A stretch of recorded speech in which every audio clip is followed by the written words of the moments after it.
My name is Rune Theill. I'm one of the co-founders of Rockstart Accelerator, which is currently located only in Amsterdam.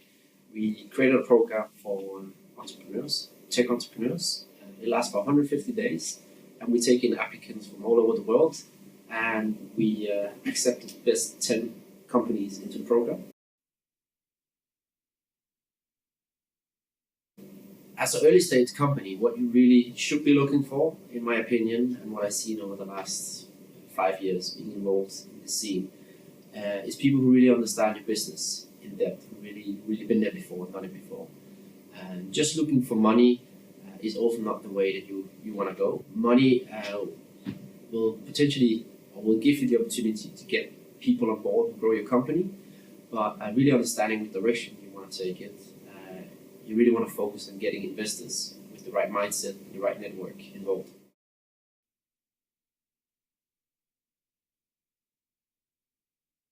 If you imagine a professional investor or a very busy angel investor, the amount of inbound calls and emails they're getting is quite significant. So you want to make sure that you stand out. And the best way to stand out when you want to get in contact with these kind of people is basically getting introduced by somebody they already know. So I think it's the best way to show that you're also able to get to these investors, network yourself to the people. And if you're not able to do that, sometimes they will think, well, are you really well connected in this scene enough to be able to build this company?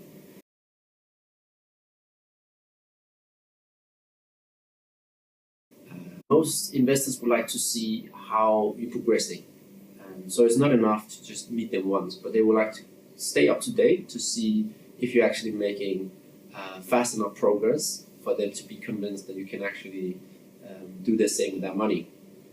So it's sort of like keeping track of you on the side and try to meet up with you as many times as possible before they potentially would make a decision to put money into your company.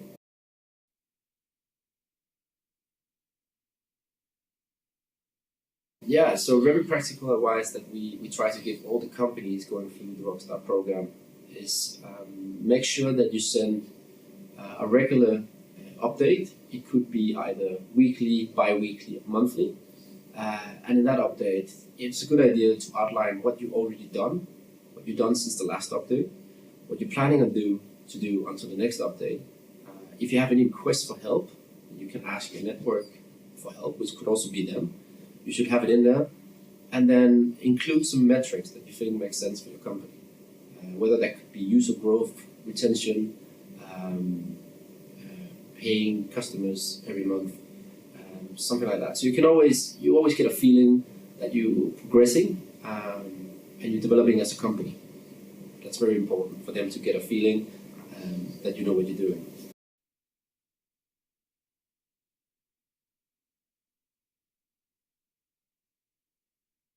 The reason why most startups fail to raise money is because they stop too early and they get hit by the wall, the no wall, the being let down too many times in a row. I think you can always find people that sort of fits your profile, an investor that fits your profile, but you might have to look very long and very far to find that person. It might not just be in your neighborhood, in your city.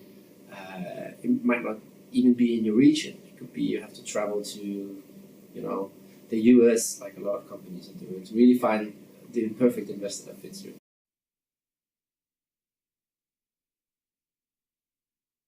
And in that process, you're going to have a lot of no's, but you're going to have even more maybes. And the maybes are the ones that you have to be careful taking too much as a maybe. Because in most cases, investors don't want to say no because it might be they just said no to something that could potentially become very big. And they don't like to look back and look at their no's. They rather look back and look at their maybes. But a maybe is not really a commitment for anything. If they're not ready to put their money where the mouth is today, why would they want to do that tomorrow? That's always the way you should question it. And then they have all these reasons why they think it should be a maybe, that you need to show a little bit more growth, or you need some more validation, or you need the first paying customer. That's all a lot of BS. You see investors often, investing at a very early stage with the right team, the right idea, and they're all willing to do that if they see the opportunities there. And there's always an exception. Well, as a founder, it's an equal relationship, right? Like many other things should be in life. Like in a dating scenario, you also want to be with somebody where it's you equal.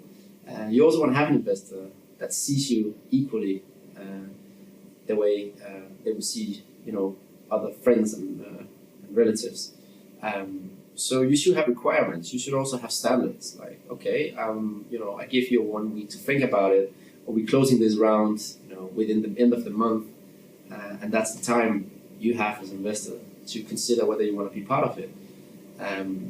Because this all uncertainty that often happens is not benefiting anyone. It's not benefiting the progress of the company. As an entrepreneur, there's a lot of frustration going into that. So I think you should have many more requirements as a startup. It also gives you more leverage for the future, and I think that's an important part where often young entrepreneurs have this kind of, they're holding back towards anyone with money, They're almost like running around begging for money, where they should be like, well, I'm actually the next cool thing, I have the shit. If you want to be part of it, it's now or never. Otherwise, I move on.